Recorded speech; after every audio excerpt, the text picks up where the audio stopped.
Now, a very common fear that a lot of people have when keeping cichlids is whether the fish will grow out of the aquarium. Now, to a point that's true and to a point that's not true. Now, the reason what I'm saying is that fish emit pheromone, and the more fish you have, the more pheromones is being produced. And the higher the amount of pheromone in the water, the less the fish will actually grow.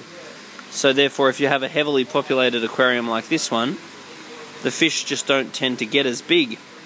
If you have less fish, therefore less concentration of pheromones, the fish will get larger.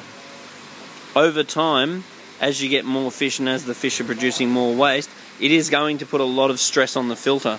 So it's really important that you have a very good, very big filter if you are going to keep cichlids, and preferable if you have more than one.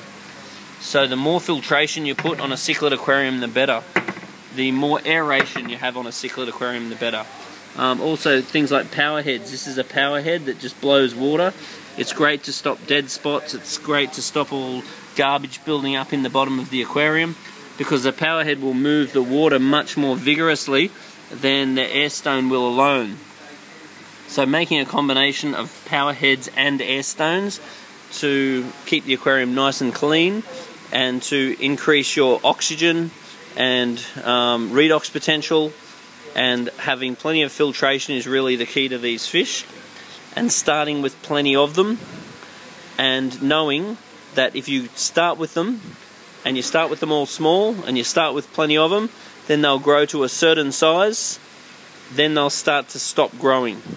Now, it's very likely that they're also going to start breeding, so it is very likely that over time you will lose a fish here and lose a fish there to accommodate for the extra fish which are becoming around because of the extra breeding. So losing one here and one there in a tank as heavily populated as this is really not unusual due to the increased breeding action. So once again, fish do emit pheromones and phenols, and that does stunt the fish's growth. So if you are trying to grow your fish, try and have less fish per litre. Try and do as many water changes as you can. Try and run medias such as Polyfilter, Easy Life, and away you go. Because if this aquarium only had, say, 20 fish in it, you would find that the fish grow very, very fast. If it's like this and it's got like 60 fish in it, you won't hardly notice a whole lot of growth due to the accumulation of pheromones and phenols. The other thing that's quite interesting about cichlids is that many fish will grow 50% larger in an aquarium than they actually will grow in the wild. And that's because in an aquarium they've got life on a silver platter. So the fact that the pheromones and phenols are stunting the fish's growth, it is actually, could be viewed as quite natural or normal. Because in the wild, these fish are not given the opportunity to have the quality of food, the amount of food, to have the sanctuary that they have in an aquarium. Because in the wild they'd have to compete for territory, compete to breed, compete to feed, and that competition is going to really take it out of the fish and not allow them to put on the size.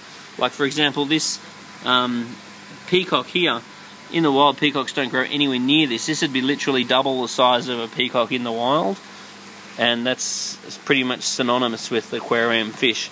They grow much larger in aquariums than they do in the wild. So the fact that you do have various pheromones that are stunting the fish's growth is nothing for you really to be worried about.